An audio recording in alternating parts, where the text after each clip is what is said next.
I can almost smell the smoke. Good morning. Over here. We're not officially open till 9 because that's why the gates are still closed. You can come out if you like. Thank you. So this, folks, this right here is the real deal. This is real steam. Here you go. Get a look at that. Isn't that beautiful? Sun's in the way.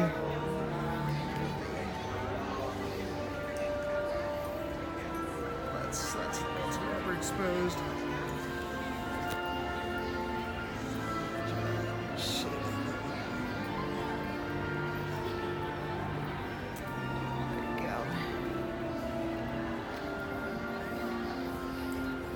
So let's start right here. This is the pilot, and that's the coupler right there. That's the headlight. That is oil. That is a incandescent bulb, ladies and gentlemen. That's not oil burning. Gets power from a generator in the back. Now these are the pilot wheels. These help to hold the weight at the front of the locomotive. You go. That feels like a little bit of fiberglass, but you know, could just be a fiberglass cover for metal. Who knows?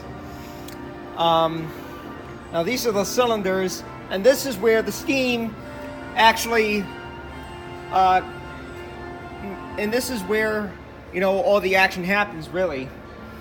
There's this big piston inside of it that goes back and forth, and the steam is going to push it back, and this is going to slide it forward and back, you know, to, you know, allow steam to just push it back and forth. As you can tell, there's no way that we can go. We're basically stopped here. You can't go any further. So, yep. Anyways, here you go. Here's the bell.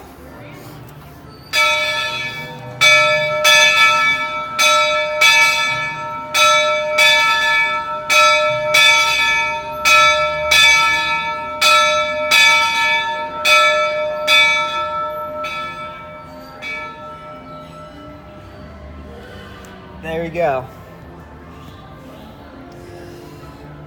Now that's the boiler. That's where the water goes, and that's the firebox.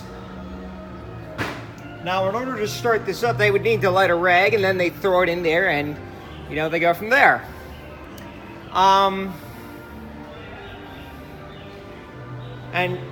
as the fire burns, it's heating up the water to create steam, and all the excess smoke from the fire gets shot out of there, as well as the exhaust, as well as the steam exhaust. That's the whistle, and those are the safety valves, the little tiny valves on top.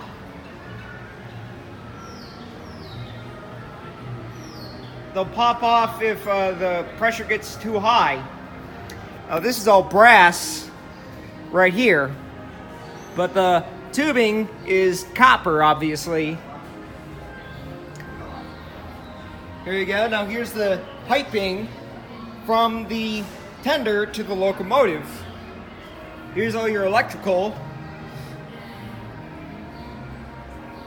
Now these are the tender trucks. These obviously you have to hold the weight of the tender, because otherwise, you know, because the tender can't hold its own weight and just, you know, float in midair, or just sort of rest between, you know, the locomotive itself and, you know, a car behind it. Someday maybe that'll be possible, but I don't think, but not quite yet, ladies and gentlemen. Back here is the steam generator. This is obviously how they get their electricity. Here's our wonderful train crew. This is Matthew from San Diego, and Michael from Germany. I was gonna say, I don't know how you pronounce it because you're from Germany. Yeah. Here you go, here's your coach seating. This looks to be all lacquered. But I could be wrong. And this is all painted. This is grip paint, obviously, so you don't slip. So you don't slip and fall, you know, when boarding the train. Because, you know, if it's all slippery and all that, you know, you don't want to trip and fall. So obviously this grip paint, as I want to call it, is there to just ensure that, you know, again, nobody slips and falls. Because, you know, we don't want to slip and fall. Now, do we? Of course not. Now back there, that's the conductor's platform. Actually, no, that's not the conductor's platform.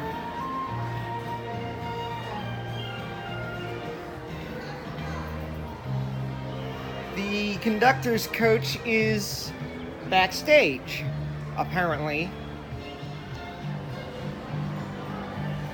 That used to be where the conductor would stand, but then they retired, but then they moved it to the back. The controls, I think, are well, no, they probably still do have something, at least, of what once was the conductor's platform. From when, you know, the conductor used to stand on the rear of car 3. I don't know when they stopped that. That was probably late 80s, mid 90s, possibly early 90s. I can't remember. But as long as I've been alive, or at least as long as I can remember, it's always been the conductors in the rear. So I hope you all enjoyed that little tour. And yeah, off to breakfast.